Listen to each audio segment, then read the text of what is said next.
안녕하세요. 고품격 야구 토크쇼 52Hz의 김태균입니다. 자, 오늘도 저와 함께 깊이 있는 야구 이야기를 또 해주실 두 분이 오셨어요. 궁장어와 밍밍이. 네, 네, 반갑습니다. 반갑습니다. 네, 반갑습니다. 반갑습니다. 밍밍 씨는 첫 업로드 이후에 주위 반응이 좀 어땠어요? 일단 가족분들이 제일 좋아해 주셨고 주위에 숨겨진 하나 팬들을 많이 볼 수 있었어요. 뭐라던가요? 김태균 선수 어. 유튜브 나온 거 봤다고. 어. 근데 네가 거기 왜 나오냐. 어, 뭐 그런 몇 번 더 나오고 싶어서 열심히 어. 하고 있다라고 했어요. 많이 봐달라고. 자, 이승원 스카우터는 곧 이제 아리조나로 떠난다고 하는데 가시면 뭘 해요? 일단 스프링 캠프가 있고요. 네네, 애리조나에 이제 스프링 캠프 하는 구단들 이제 한 번씩 돌고, 게다가 기아가 이번에 새로 캘리포니아에서 이제 해요. 스프링 캠프를. 캘리포니아? 네, 우승을 해서 선수들한테 진짜 이렇게 화끈하다. 아니 캘리포니아에서 지금 스프링 캠프 처음 아닌가? 처음입니다. 그죠. 얼바인이라는 좋은 동네에서 또 해가지고, 그래서 얼바인 또 가고 저희 구단 이제 단장님한테 또 인사도 드리고 뭐 그런. 아니 선수 그렇습니다. 보러 가는 게 아니라 그냥 그렇게 인사하고 네. 정치하러 가는 거예요? 네, 정치도 중요해요. 이미지 관리하고 이런 거 하러 가는 네트워킹. 저희 구단 좀 이렇게 많이 알리고 아. 한국 구단들한테. 자 이제 우리도 야구 팬들은 또 이제 새 외국인 선수들한테 궁금함이 좀 있을 것 같아요. 그래서 오늘 52Hz 야미세에서는 2025년 외국인 선수 특집을 해보겠습니다. 안녕하세요, 김태균입니다.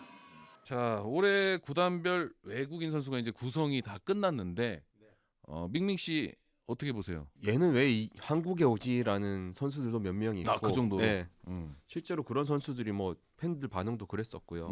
실제로 이게 뭐 두 가지로 볼 수도 있겠지만 어쨌든 간에 올해는 또 올해대로 또 재미가 있겠구나.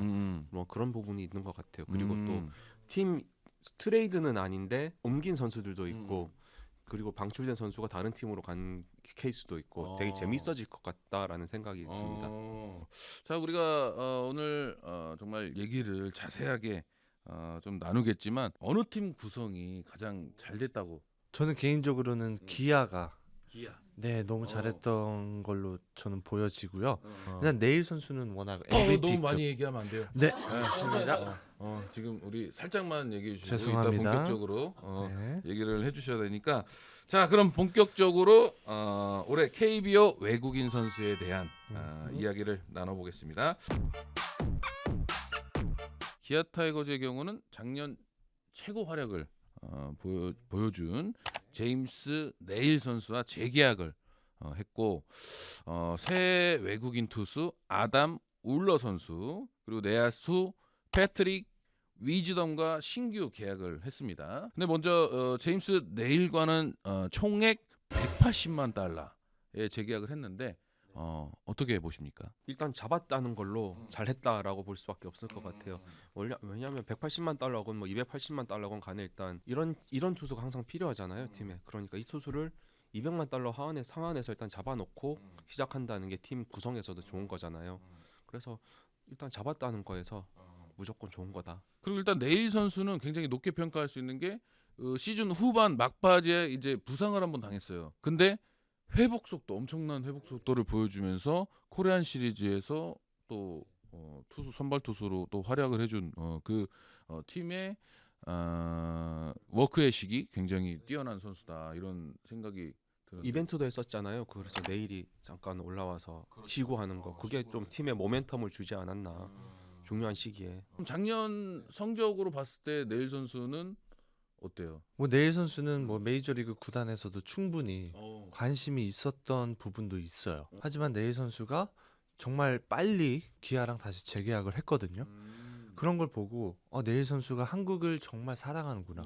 그다음 기아에 대한 애정이 있다라고 느껴서 저는 네일 선수가 그 말씀하신 것처럼 워크 에틱도 너무 좋고 그다음에 인성이 정말 좋은 것 같아요. 다쳤을 때 막 계속 괜찮다고 그러고 병원에서도 사진 올려주고 난 괜찮으니까 걱정하지 말라 팬들 분들한테. 그런 걸 보고 이제 네일 선수가 정말 좋은 인성을 가지고 있다라고 느꼈습니다. 근데 여기서 지금 좀 약간 제가 불편함을 느꼈는데 네. 저는 워크 애식이라고 했는데 워크 에틱 뭐 이러면은 네. 우리가 여기 코리안이니까 죄송합니다. 좀 발음 한국식으로 해주세요. 네. 네. 월크 에식이 워크 애식이에요. 정말 네. 괜찮은 선수. 그죠. 굉장히 그 네일 선수가 그런 부분에서 팀에 완전히 녹아들었다 생각이 들고, 자 그러면은 새로 계약한 아담 울러 선수 100만 달러에 계약을 했는데 어떤 선수입니까? 포신 페스티벌이 93, 94마일씩 나오거든요. 평균적으로 메이저리그 마이너리그 데이터를 보더라도 선발로 뛸 때도 평균적으로 150 이상을 던진다는 거는 미국에선 애매해도 한국에서는 굉장히 좋은 수치라고 보거든요. 네, 뭐 마이애미에서 저도 뭐 메이저리그에서 활약하는 거를 몇 번 봤었고, 마이애미에서는 롱 릴리프로 많이 나왔던 선수인데 한 번 나오면 이제 2이닝, 3이닝 이렇게 던졌던 선수인데 그때 구속이 95마일, 96마일. 하지만 이제 선발로 이제 간다면은 한 93마일, 94마일로 내려오겠죠. 하지만 말씀하신 것처럼 한국에서는 충분히 강속구고요. 그다음에 무브먼트가 좀 있어요. 투심 무브먼트가 있기 때문에 또 한국 타자들은 투심 무브먼트에 힘들어해요. 그렇지. 네, 그렇기 때문에 정말 좋은 선수라고 보고 있고, 게다가 슬라이더가 되게 좋아요. 저는 이 선수의 슬라이더가 그 좀 스위퍼 계열도 이라고 볼 수도 있는데 네일 선수랑 정말 비슷하다고 봐요. 그런 유형이라고 보면 될 것 같습니다. 체인지업도 있는데 체인지업은 뭐 슬라이더보다는 조금 아래라고 생각하시면 됩니다. 저는 아담 울러 선수를 봤을 때 일단 지금 말씀해주신 대로 공의 무브먼트가 굉장히 있으니까 우리 KBO 리그 타자들이 빠른 공에는 어느 정도 이제 적응이 됐어. 150km 이상의 그냥 포신 패스볼에는 적응이 되는데 이 150km 이상 나오는 무브먼트 있는 패스볼 계열에는 아직까지는 조금 힘들어하는 모습이 있는데, 보니까 저는 아담울로 선수의 투구 폼 자체도 굉장히 와일드하더라고.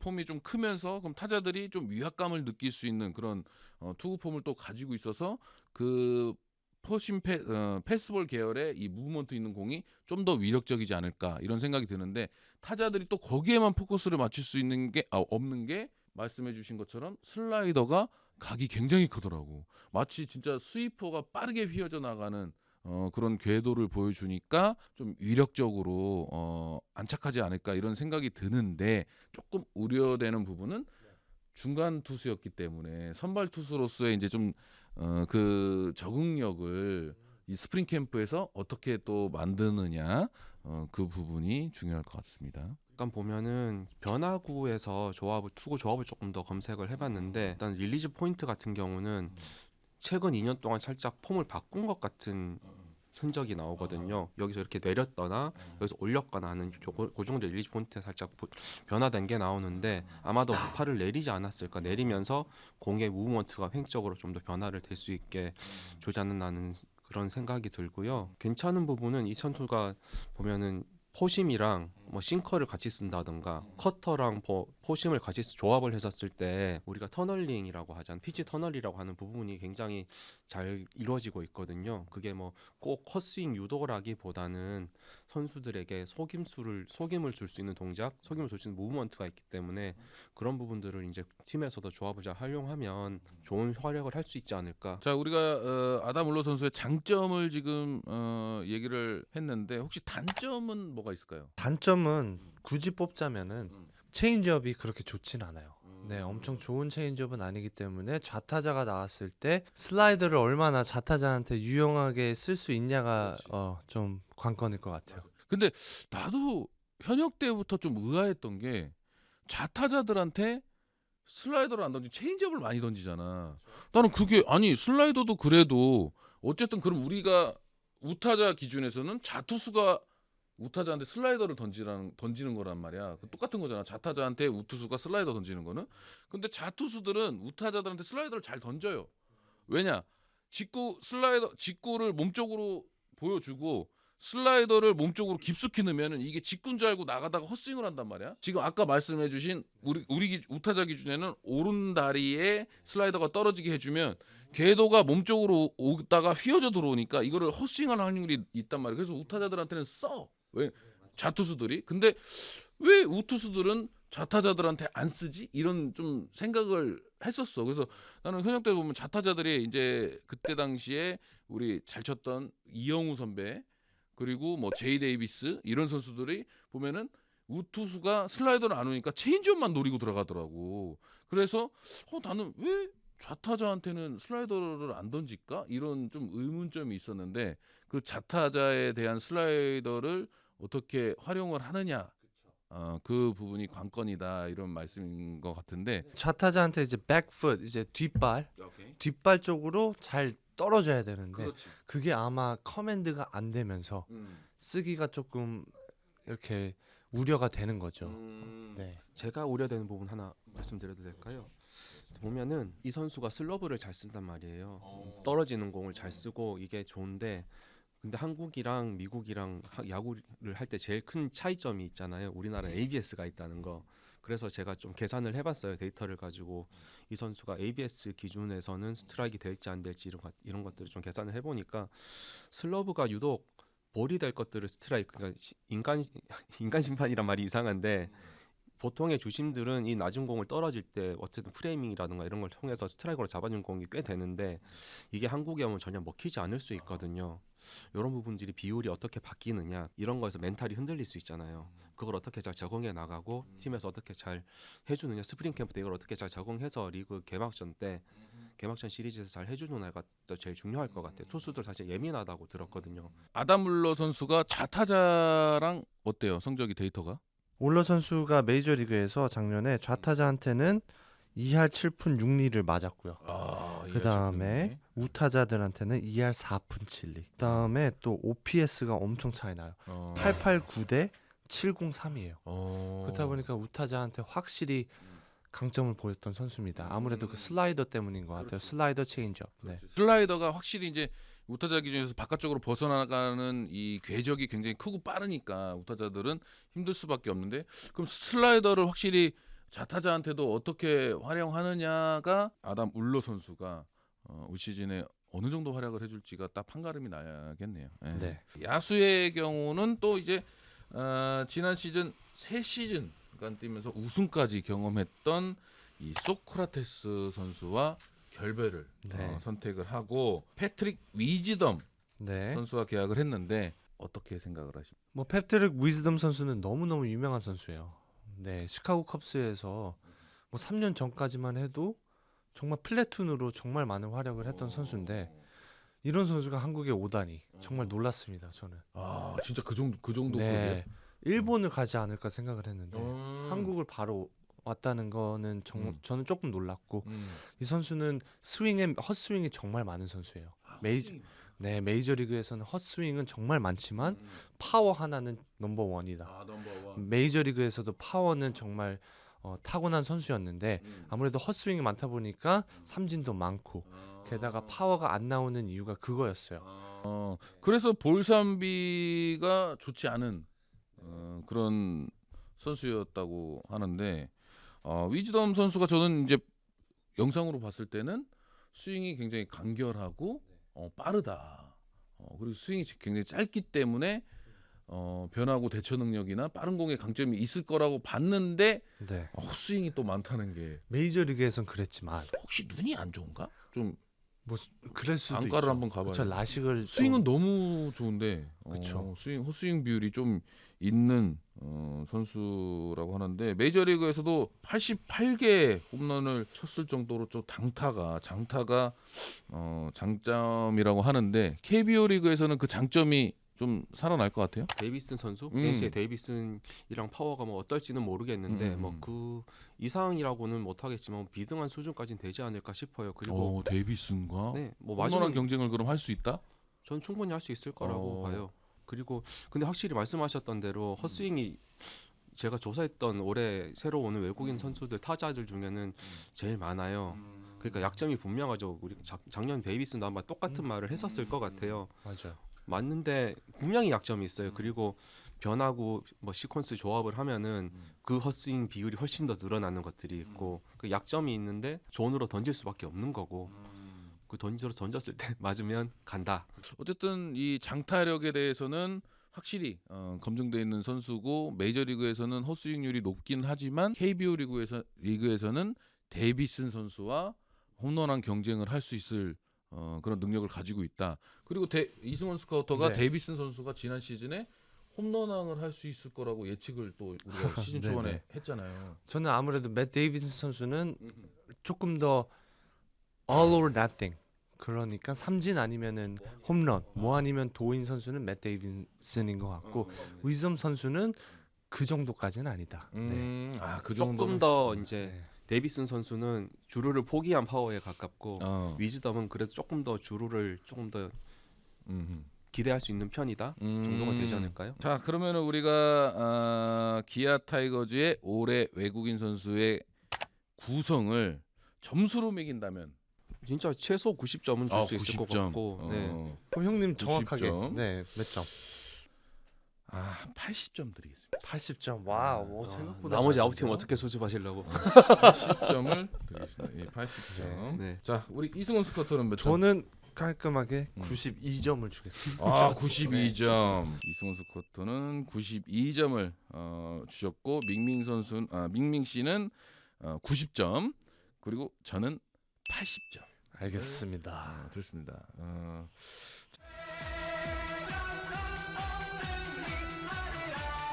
자, 삼성은 투수 데니 레이에스, 루인 디아즈 선수와 재계약을 했고, 이 두 선수의 재계약을 했는데 우리 밍밍 씨와 이승훈 스카우터는 이 두 선수의 재계약을 어떻게 평가를 하시고 계십니까?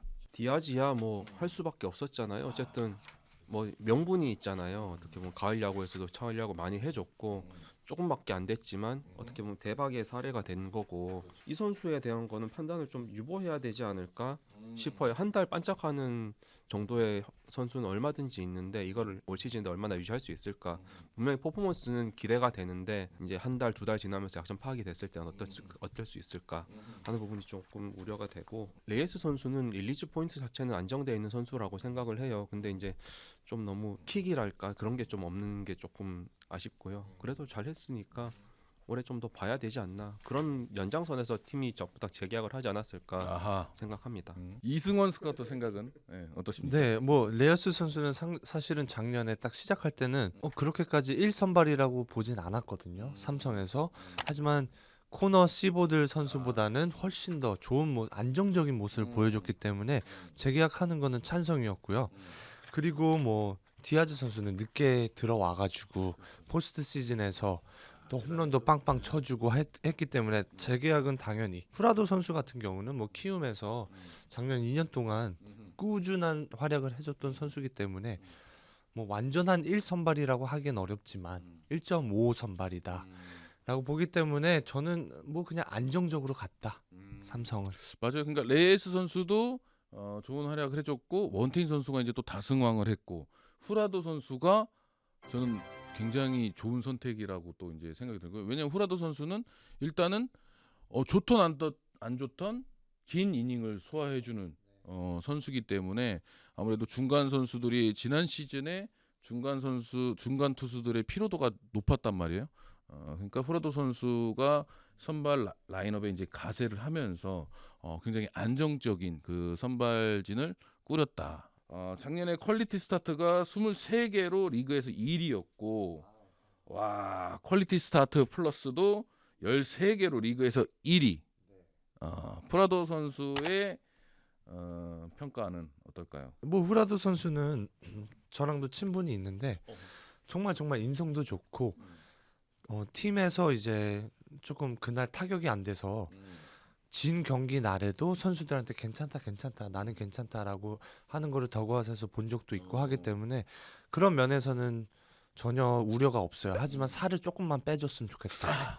네, 먹는 걸 너무 우리- 좋아하더라고요. 제가 찔리는데 이게 이 살에 대한 스트레스는 저는 초등학교 2학년 때 야구를 시작한 이후로 계속해서 지금까지도 이 살에 대한 스트레스를 받고 있는 이 사람이기 때문에 후라도 선수가 이 체중이 네. 약간 많이 고무줄처럼 늘어났다 줄었다 하는 선수인가요? 그런 건 아니고 그냥 계속 조금씩 늘어나는 선수인데 한국 와서 많이 네, 우리 치킨이나 성장하고 이런 거 있구나. 너무 그런 코리안 좋아합니다. 푸드 네. 얼마나 좋아요. 그렇기 때문에 좀 살이 늘어날 수밖에 없죠. 네, 그래서 음. 그 체중 관리만 조금만 잘해주면 지금 1.5 선발이라고 전 보고 있는데 한국에서 1선발급으로 가지 않을까 싶어요. 구위가 좀 더 좋아지지 않을까 싶어요. 그렇지. 일단 지금도 뭐 150km대 이제 빠른 공을 던져주고. 근데 이 삼성 그 선발 라인업에서는 정말 자기 역할 나는 다 해줄 것 같은 생각이거든요. 어차피 1선발은 뭐 원태인 선수가 잡아주고 있기 때문에 뒤에서 레이스 뭐 다음이라든지 아니면 뭐 좋으면 레이스 앞에서든지 로테이션을 잘 지켜주지 않을까. 나는 그 부분을 삼성에서 높게 평가한 것 같아요. 로테이션 거르지 않고 충분한 이닝을 소화해주는. 그러니까 왜 신규 선수를 안 뽑았냐라는 거를 파악을 좀 파고 들어가 보면 그 딱 팀 단위에서 보면은 답이 나오는 것 같아요. 팀 구성상으로는 후라도 선수랑 원태인 선수랑 그리고 새로운 최원태 선수 이렇게 좀 로테이션을 잡아주면 사실 불펜이 한 살씩 더 먹었고 또 이제 노장 선수들이 많기 때문에 훨씬 더 중요해졌잖아요. 좀 더 이닝을 선발들이 먹어주면서 불펜도 키워야 되고 그리고 중간 역할을 이제 선발이 좀 더 메꿔주는 형식으로 팀이 방향을 잡은 게 아닐까. 그러면 사실 이닝 히터가 더 필요하거든요. 지금 퍼포먼스 자체보다도. 거기에다가 이 후라도 선수가 2년간 삼성 라이온즈 파크에서 5번을 등판했는데 34이닝에 3승 1패, 평균 자책점이 2.91이거든요. 네. 피홈런도 4개. 6번 등판해서 4개면은 피홈런이 적다고는 할 수 없는데 삼성이니까. 그렇죠. 이 대구니까, 라팍에서 네. 성적도 좋기 때문에 삼성과의 또 궁합은 또 어떻게 맞아갈지 굉장히 궁금하거든요. 네. 사실 이런 궁합 자체는 파크와 관련된 궁합 자체는 저는 타자들한테 더 관련이 있다고 보고요. 투수들은 아무래도 삼성 라인업이 있잖아요. 삼성 라인업이 막 엄청 좋은 라인업은 아니었다고 저는 보거든요. 작년에는 오히려 팀한테 준우승 한 이유는 투수력이었죠. 투수력과 이거 논란이 될 수비를- 수가 있어요. 네. 준우승 팀한테 타자 라인업이 그렇게 좋았던 삼성이었나요? 김영웅이 홈런을 30개 가까이 친 선수가 있고 뭐 나쁘진 강민호가 않았지만 저는 굳이 기아랑 뽑자면은 대비하자면 뭐 구자욱이 30개를 넘겼는데 상위권에는 안 들었을 것 같아요. 1, 2, 3 밑이라고 봐요. 타자들만 봤을 때는. 그 삼성은 네. 어떻게 보면은 투타 밸런스로 어떻게든 좀 짜내서 네. 이겼다라고 그렇지. 보는 거고. 네. 그리고 야수 라인업도 이 발 빠른 젊어요. 선수들하고 예. 장타력 있는 선수들의 이 조화가 굉장히 좋았죠. 예. 그거는 인정을 합니다만 더 좋았던 라인업들이 많았다. 그렇지. KBO에 네. 솔직히 상대적으로. 말해서 상대적으로는 그렇기 때문에 저는 탯들은 보지 않는 게 좋을 것 같아요. 저는 이 라이온즈 파크하고에 대해서 궁합은 어쨌든 투수들도 이 모든 구장에 자기의 좋은 기억들이 있는 부분에 대해서 쉽게 볼 수는 없거든요. 왜냐하면 모든 선수들이 어느 구장 갔을 때 좀 안정감을 느끼는 그런 부분이 없을 수가 없어. 타자들도 마찬가지고. 왜냐하면 이 보이는 시야가 타자들 경우에는 펜스 부분이 먼저 보이지만 투수들은 포수 뒤에 이 펜스와 이 관중들의 이 시선이 또 이제 걸리잖아요. 근데 그게 좀 먼 구장이 있고 좀 가까운 구장이 있고 뭐 여러 그런 상황이 또 있다 보니까 어쨌든 후라도 선수가 라팍에서 성적이 괜찮았기 때문에 또 라팍에서도 또 그런 좋은 그런 영향과 기운이 있지 않을까. 그래서 삼성 라이온즈의 이번 시즌 외국인 선수의 구성에 대한 점수는 외국인 선수 자체로 어떻게 뭐 점수를 주기가 되게 애매해요. 뭐 사실 전력상으로는 조금 아쉬워요. 후라도 선수도 좋지만 시볼드 선수가 구위가 좋았으니까. 그래서 저는 75점, 뭐 75, 75. 75점. 네. 조금 아쉽다라는 거. 네. 아쉽다라는 평가고 이승원 스쿼트는 근데 저는 안정적으로 갔다고 보고 있고요. 그래서 85점 주겠습니다. 85점. 저도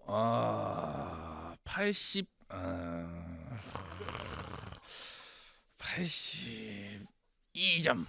82점을 드리고 싶은데 그 이유는 일단은 그 디아즈 선수가 물론 지난 시즌에 후반기에 와서 많은 경기를 뛰지는 않았지만 그 활약을 시즌 초반부터 보여준다면 홈런 30개 이상을 또 때려주지 않을까 이런 기대감이 있고 호나도 선수를 굉장히 높게 평가하는 스타일이고 왜냐하면 뭐 어쨌든 키움이 지난 시즌에 10위를 했잖아요. 그런 팀에서 후라도 선수가 10승 이상을 거둬뒀고 또 긴 이닝을 소화를 해줄 능력이 있는 선수이기 때문에 저는 후라도 선수를 선택한 부분도 굉장히 좋은 선택이다. 이런 생각이 들고 어쨌든 안정적인 선택과 그 팀 상황에 맞는 조합을 잘 했다.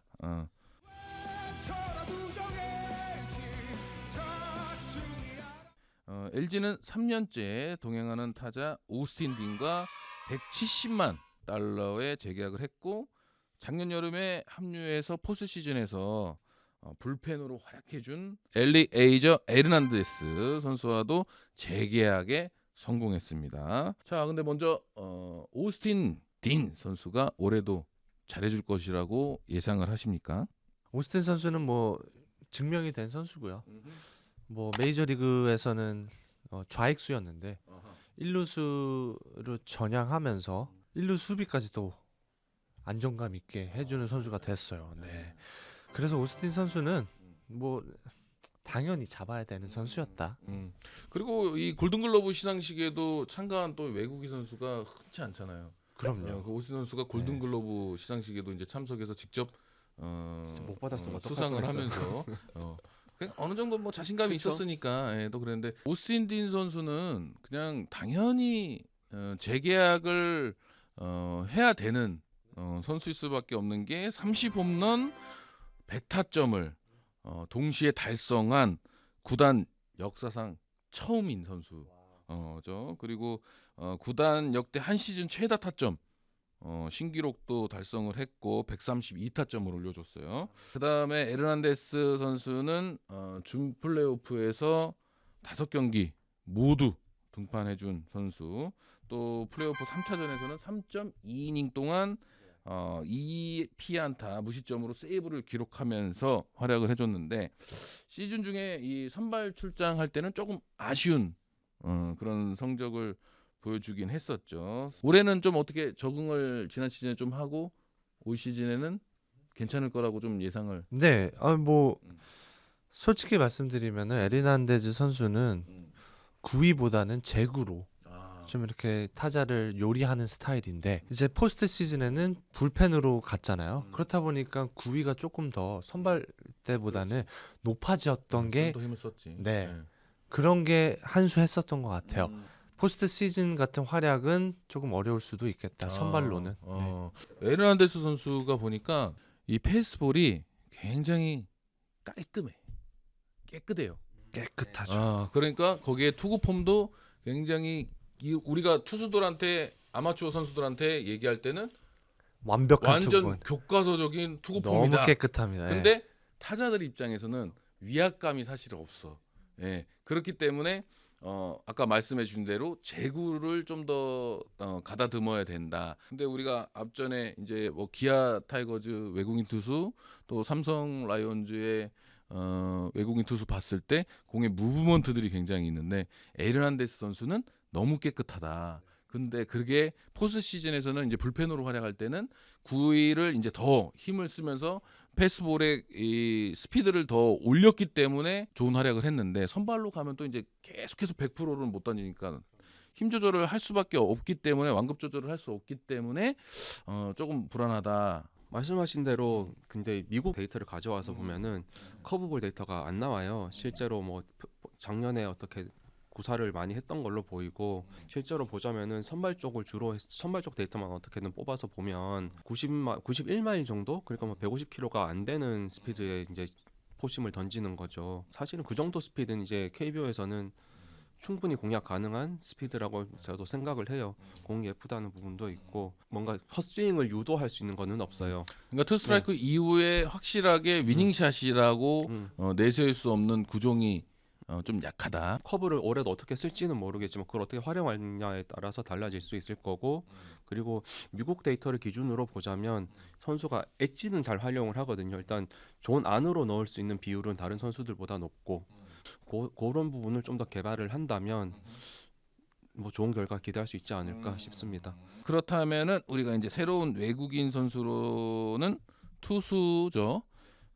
이오니 치리노스 선수와 계약을 했는데 이 치리노스 선수는 어떤 선수입니까? 요니 치리노스 선수는 일단 타점이 굉장히 높고요. 거기서 싱커를 던져요. 그렇기 때문에 149, 150대 싱커기 때문에 한국 타자들은 좀 어려워할 것 같고 거기서 이제 슬라이더도 던지고 스플리터가 있는데 그 두 개 다 한국에서는 위닝샷으로 할 수 있을 만큼은 되는데 메이저리그에서는 확실한 위닝샷은 아니었다.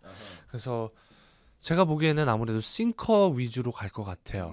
그러니까 보니까 슬라이더가 휘어져 나가는 이 각이 크지는 않다. 크진 좀 않아요. 짧게 약간 커터성으로 짧게 휘어져 나가는 슬라이더기 때문에 그분이 이제 땅볼 싱커로 던지고 그 짧은 슬라이더를 던지기 때문에 땅볼 비율은 높을 것 같아. 땅볼 비율은 높을 수 있는데 확실하게 삼진을 잡을 수 있는 구종은 아니다. 그래서 효과적인 구종 조합을 찾아보면 실제로 말씀하신 대로 슬라이더랑 뭐 슬라이더 다음에 스플리터를 던지거나 싱커가 지금 제가 본 건 최근 2년 동안 데이터를 봤더니 미국에서 이 싱커가 구사율 거의 50% 가까이 돼요. 평속이 92.4니까 거의 150 가까이 되는 싱커를 던지는 거고, 그리고 슬라이더가 한 18%, 스플리터가 25%. 사실 이 세 개가 거의 다예요. 그럼 실제로 미국에서는 이 삼진 비율이 어땠어요? 메이저 기준으로는 삼진 비율이 9이닝당 7.5개. 가장 많이 최근에는 높진 않았네요. 네, 근데 이제 볼넷도 9이닝당 3.9개니까 애매하죠. 그쵸? 볼삼비로도 볼삼비는 1대2 가까이 되지만 볼넷도 많고 삼진도 많다. 그렇지. 네. 볼넷도 3.9면은 좀 높은 편이고. 높죠. 네, 거의 이닝당 한 개 수준. 한국에서는 얼마나 헛스윙을 유도를 할 수 있냐가 관건일 것 같아요. 그럼 결국에는 치리노스 선수가 우리 한국 KBO 리그에 안착을 하려면 뭐 어떤 부분을 좀 도와줘야 될까요? 아무래도 싱커 제구가 돼야 될 것 같아요. 그래서 땅볼도 되게 많이 잡고 그리고 거기서 이제 가끔씩 떨어지는 스플리터, 슬라이더를 던지면서 헛스윙을 유도하는 쪽으로 가야 될 것 같아요. 잠실의 땅볼 투수면은 반은 깔고 가는 거잖아요. 이제 수비는 뭐 좋은 구단이니까 잘해주고 결국은 존 적응만 잘 해주면, 그러니까 말씀하신 대로 싱커랑 슬라이더 스플리트 다 섞어 던지려면 낮은 자에서 제구를 어떻게 잘해주냐잖아요.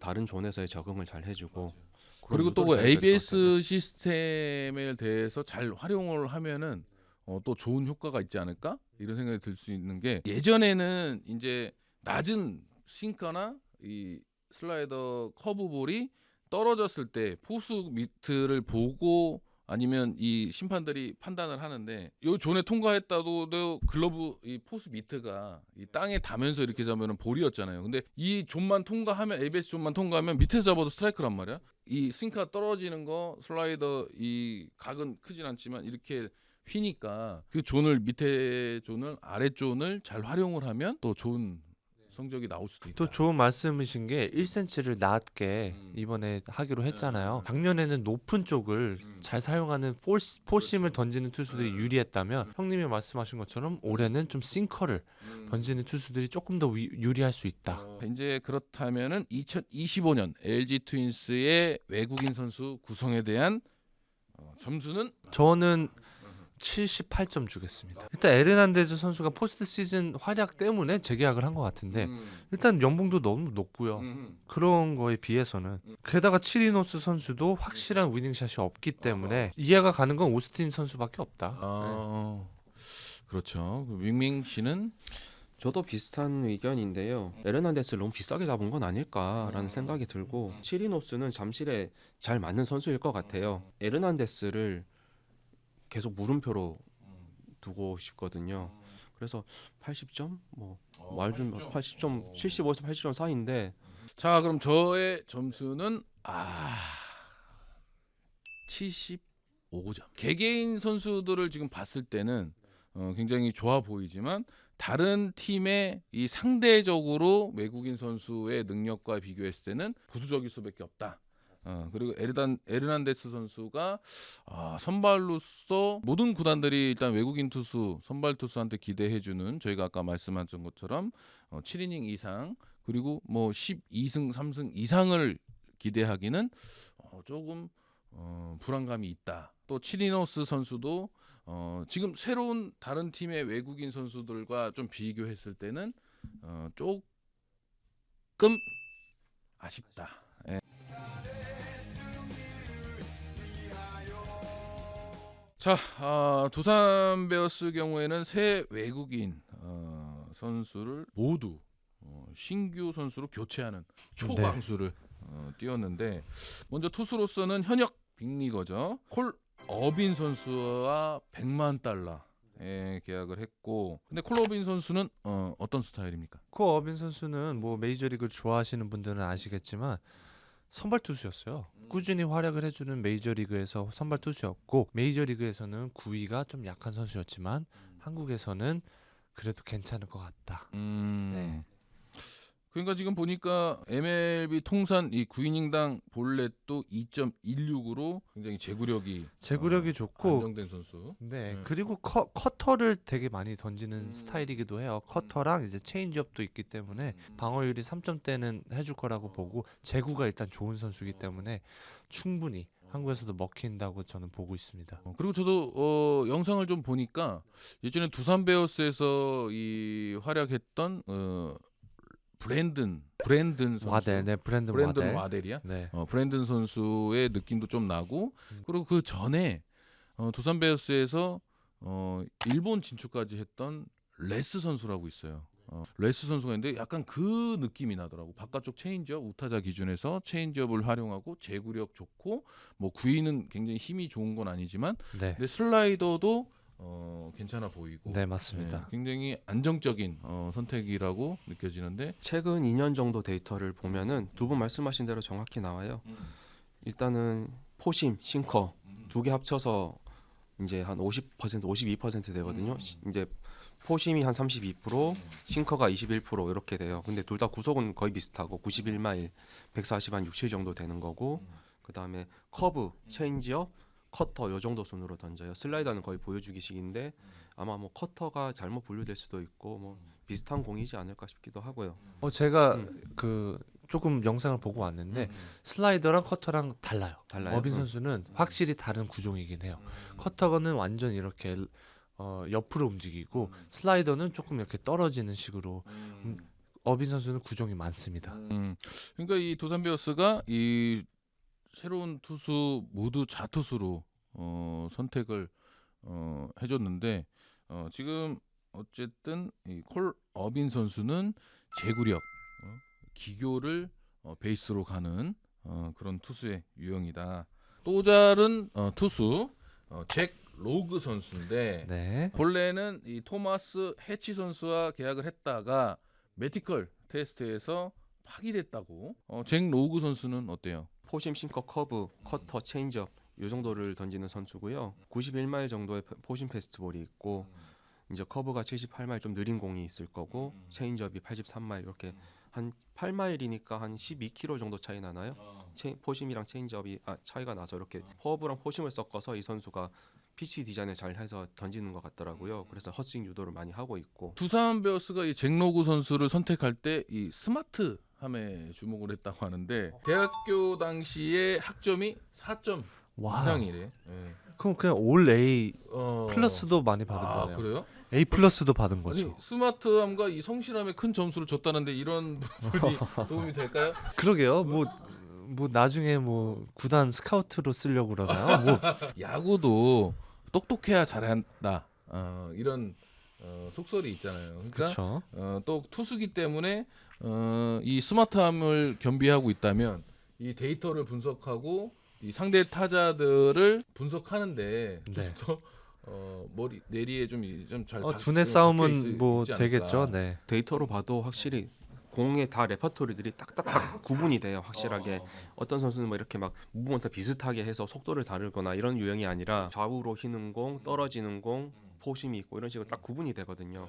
그러니까 이걸 가지고 어떻게 활용하느냐, 그게 가장 관건인 선수가 되지 않을까 싶습니다. 저는 오히려 선발보다는 자완 좀 스페셜리스트 같이 보여요. 왜냐면 투구폼도 와일드하고 디셉션도 너무 좋고 게다가 스위퍼가 좋은데 체인점이 안 좋거든요. 이 선수가 좌타자들한테 훨씬 더 효율적으로 상대할 수 있는 투수라고 저는 보기 때문에 오히려 선발보다는 메이저리그나 뭐 마이너리그에서 좌타자들 상대로 많이 나오는 투수가 더 적합하지 않나. 그래서 두산의 이 선택은 조금 의아해요.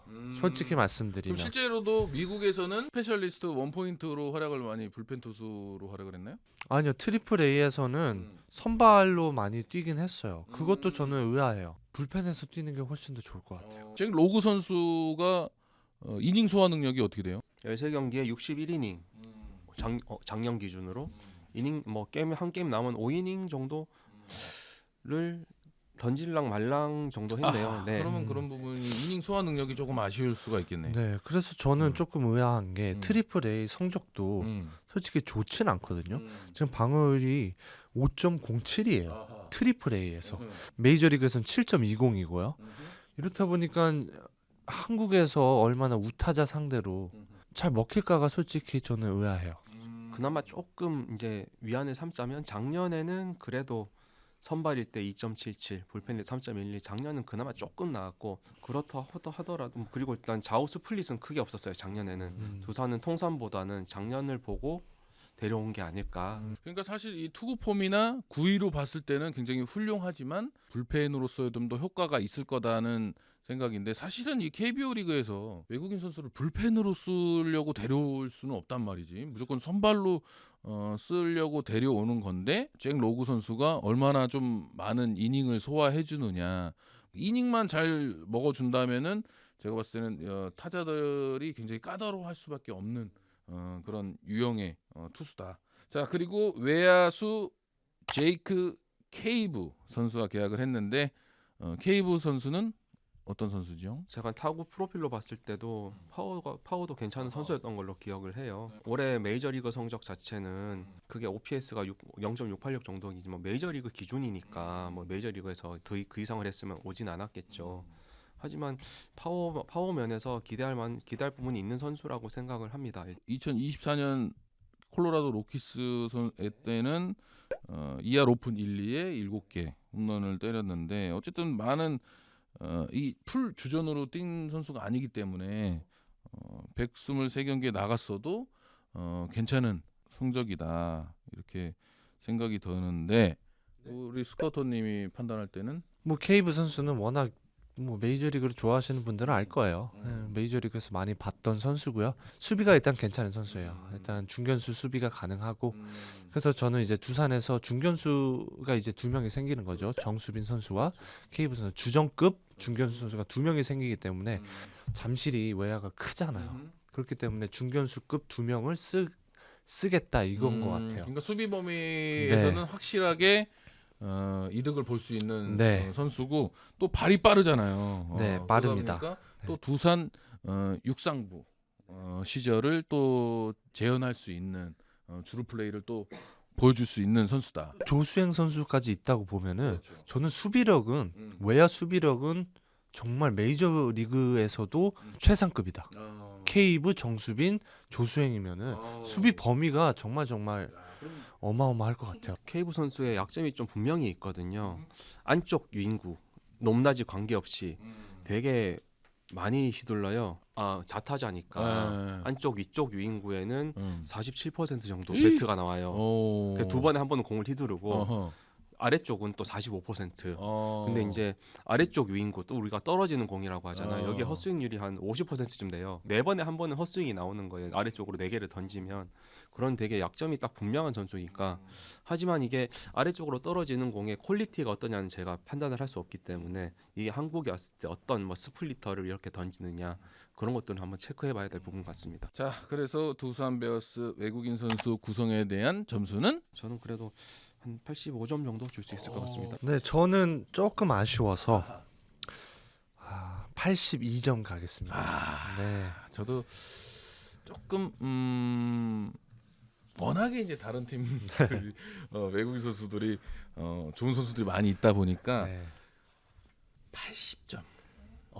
굉장히 그래도 낮네요. 평균이 네, 가장 추천드리겠습니다. 평균적으로 가장 의견이 일치하는 팀 같네요. 네. 어쨌든 두산 베어스는 또 이제 자투수들을 그동안에 자투수들로 재미를 많이 본 팀이기 때문에 잠실구장의 특성과 팀에 대한 구색을 맞춰서 했다. 이런 좀 느낌이 듭니다.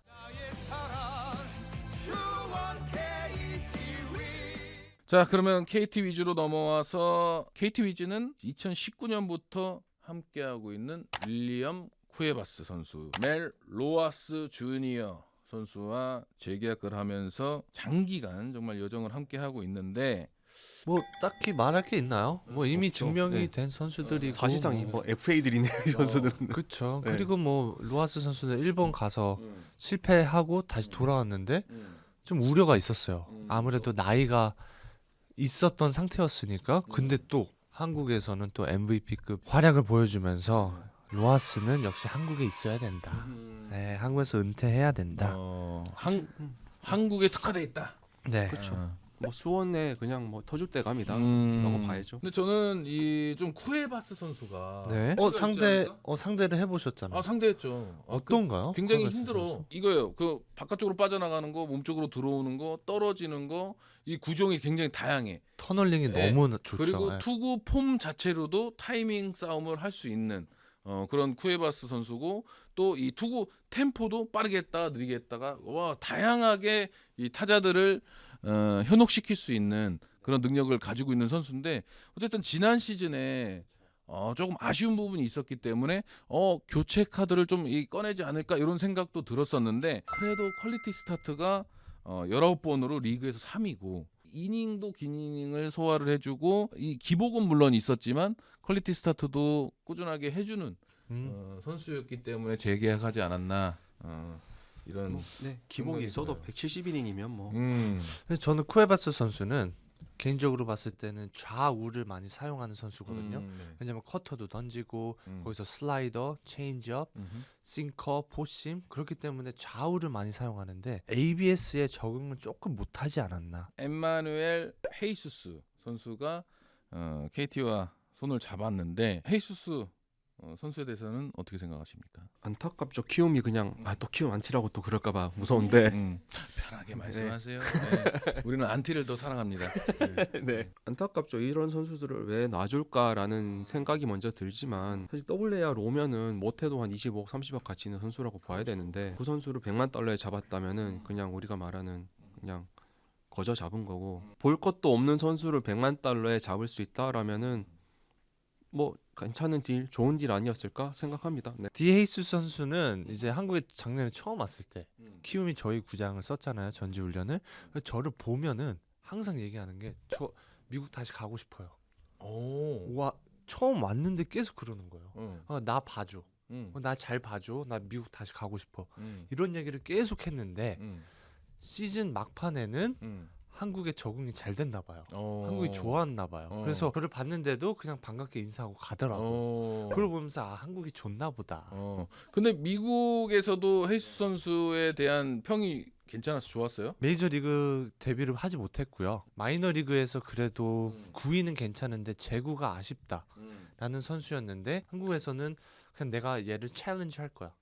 그냥 내가 9위로 눌러버릴 거야 라고 생각을 하니까 오히려 더 좋아졌던, 자신감이 붙었던 케이스인 것 같아요. 다승왕 싸움을 했던 선수고, 그렇죠.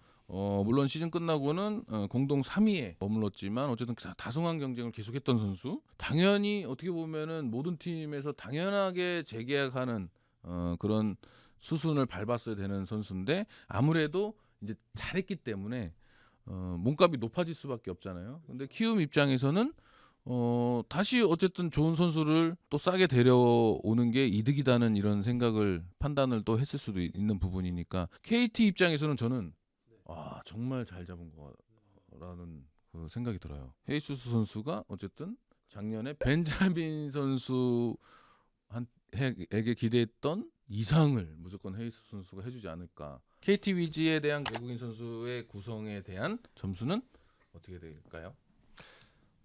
형님부터 하시죠 이번에. 왜 이상한 거는 나한테, 왜 항상 왜 마지막에 어려운 하시는 거예요? 거는 나한테 시키는 거야? 왜 항상 마지막에 하시는 그래, 거예요? 그게 불만이었어? 네. 왜 오랜만에 턱도 나오는데? 네.